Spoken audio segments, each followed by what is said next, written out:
This is Democracy Watch. Marc, Republicans have been claiming for this entire election cycle that undocumented immigrants are voting en masse and tilting the balance of the election in Democrats' favor. Georgia then just audited its entire 8.2 million voter roll. What did Georgia Secretary of State Brad Raffensperger find? So let's just start with the top line. Out of 8.2 million voters, okay, 8.2 million, he found 20 that he says were non-citizens who were registered. Of those, 11 didn't vote.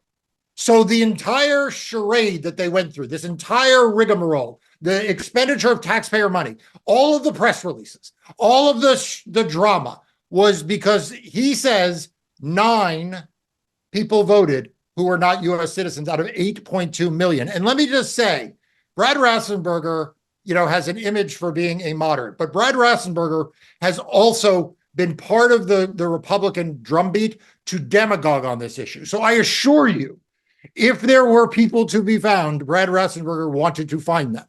And, if there was an argument that there were 9.5, we would have heard 9.5. So that's the top line to take away.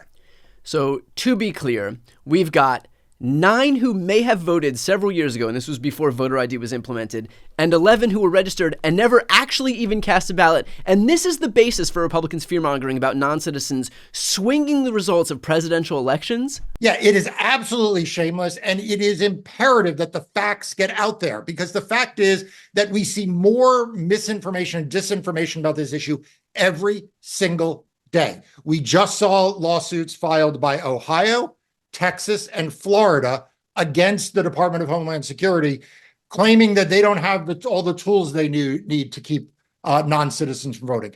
That's a bunch of bunk. We have seen Republicans file lawsuits against states saying that there is widespread non-citizen voting possible.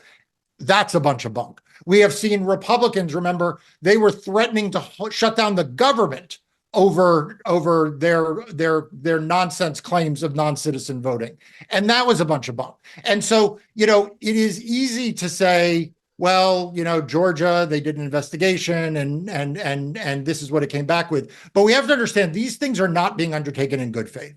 These things are being undertaken because Republicans want people to believe falsely that there is some big problem.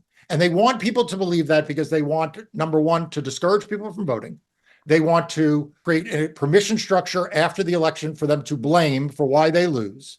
And they want to tie voting with all of their rhetoric about the border. And so that's all this is about, and people need to tune it out. Marc, there are more instances of Republicans voting more than once than there are of non-citizens even voting at all. Like the main issue that these people fearmonger about, that they spend all of their political capital and their time and their resources on, passing laws on, going to court over, and yet there are more Trump supporters who have gotten caught voting in numerous instances more than once in these elections than there are even about the very people that they fearmonger about. That's absolutely right. And the fact is that if you are not a citizen in the United States, you have every incentive not to vote. Okay. It is a crime to vote. You will be prosecuted criminally if you vote. You will lose whatever status you have in this country if you vote. And, when we look at the 11 people who were registered but didn't vote, there's a better than even chance. And I would bet you, if I had to put money on it, they were erroneously registered. I would suspect that someone innocently, I'm not suggesting malfeasance on the part of the DMV or anyone else, but there are so many places in which the government is trying to register people to vote appropriately, so like when you get a driver's license, that I suspect these were just errors, which is why they didn't vote. And so this is not a problem. This is something that Republicans want to create as a problem for their own selfish purposes. Right. The notion that these people are going to put their status in the United States of America at risk to be one vote out of 5 million cast in Georgia, for example, and then risk getting thrown out of the country or thrown in jail, whatever it is just completely devoid of logic. For posterity here, what are the rules about the ability for non-citizens to vote in federal elections? Yeah, so there is a federal criminal law that prohibits non-citizens from voting in federal elections, period. Full stop. It is against the law in all 50 states. It's a federal law. It applies it applies everywhere. There's, don't listen to the Republicans' lies about this. It is an absolute flat out prohibition. It does not matter whether they are green card holders, whether they're as visa holders. If you are not a U.S. citizen, you cannot vote in federal elections. And that is why you do not see non-citizens voting in federal elections in the United States, because it is so clear. And there are also, I should add, Brian, a number of safeguards. I mean, the fact is the Department of Motor Vehicles offices do have safeguards to prevent registering these folks from voting. Organizations that do voter registration have safeguards in place to prevent them from registering non-citizens. So, this is just not a problem in the real world. This is only a problem in the fevered dreams of Donald Trump and his most fervent supporters. I'll take this opportunity right now to let our audience know that we actually have an event coming up.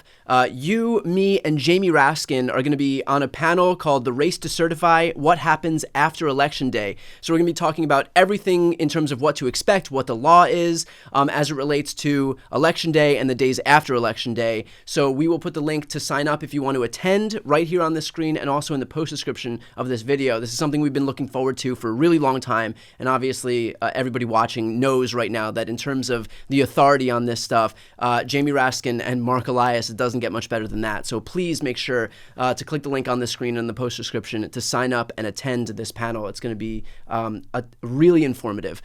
Marc, and let me just say, Brian, you have been the leading voice in the media about these issues. I mean, it's not just that you and I do a lot of videos. You do videos with Glenn. You do videos with Tim. You do your own daily videos, all focusing on the challenges that Republicans are putting our country through.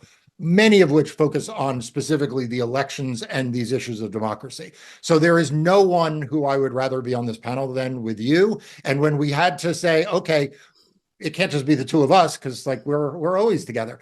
Who better than Jamie Raskin, right? The nation's leading constitutional lawyer in Congress is going to be a part of this, and it's going to be really educational, and it'll actually be a lot of fun. Yeah. Again, for those watching, check out the post description of this video. Make sure to sign up. It's going to be a great event there.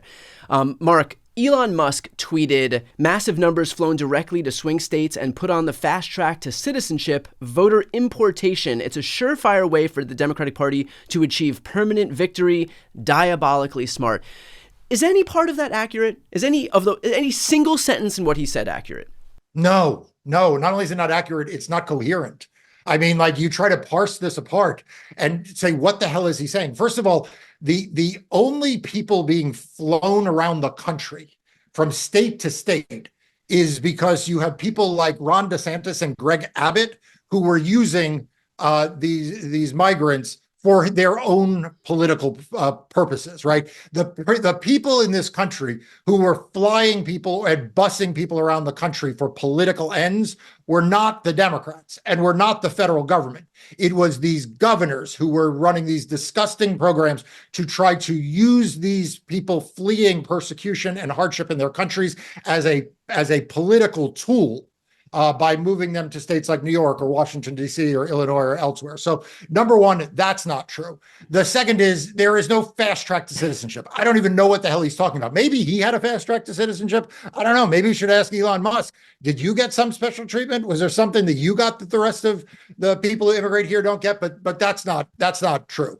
Voter importation is just nonsense. It is just nonsense. And, the fact is that the thing that is diabolical, he owns a media platform with millions of people who rely on it for information, and it has become a cesspool of disinformation. It has become a place where he and Donald Trump and others go to spread lies about elections. And the fact that he has turned this, what was once a very useful tool for the spreading of real-time information about natural disasters or about political upheaval, I know you agree with me because you're also on X along with me. It has become a much less useful tool since he has owned it. The only thing I could think of in terms of a fast track is the EB-1 visa, the Einstein visa, but we would have to ask somebody especially brilliant about that, like Melania Trump, who benefited from something like that. So, but other than that, no fast track. Let's finish off with this, Marc. Why are Republicans, in your opinion, so intent on perpetuating these lies about non-citizens voting? Because they perpetuate all lies about voting. I mean, think about the number of lies they've perpetuated about voting. They have lied about the outcome of the 2020 election in 6 different states for a whole bunch of reasons. They lied about whether the voting machines were rigged. And in fact, their lies there got Fox News sued for hundreds of millions of dollars. Got Rudy Giuliani lied about the work of election officials. That has gotten him sued with judgments that are causing him to now ended his life. Basically, he doesn't have a single possession to his name anymore. That's exactly right. They lied about not being allowed to observe vote counting. They lied about what the results were. And they have lied since then. They have continued to lie about elections. They lied about the 2022 election. Kerry Lake is still in court lying about the 2022 gubernatorial election. That's Governor Kerry Lake to you. That's right. Exactly. And the Republican National Committee got taken over by election liars that all they do is spread lies about elections, including... Oh my God, my favorite tune's by Lara Trump, the newest Lara Trump single. That's right, yes. So if you had a choice between Lara Trump lying about elections or putting out another cover hit, which way would you go? Oh, you can't ask me questions like that. It's my love for the newest Lara Trump single is just too strong. Yeah. So, okay, well, of course, we will stay on top of all of these election lies as they continue to persist. I know that you've been beating this drum on Democracy Docket, which is the news outlet you founded to focus on everything voting in elections. It is an excellent resource that I follow on a daily basis. So it's also a great way to support the work that Marc and his team are doing right now in the courts, which is ground zero for all of these lies as they relate to these lawsuits here. So for those folks who are looking to support the work that Marc and his team are doing, please make sure to sign up for Democracy Docket. I'll put the link right here on the screen and also in the post description of this video. And again, check the post description to sign up for our event with Jamie Raskin. I'm Brian Tyler Cohen. I'm Marc Elias. This is Democracy Watch.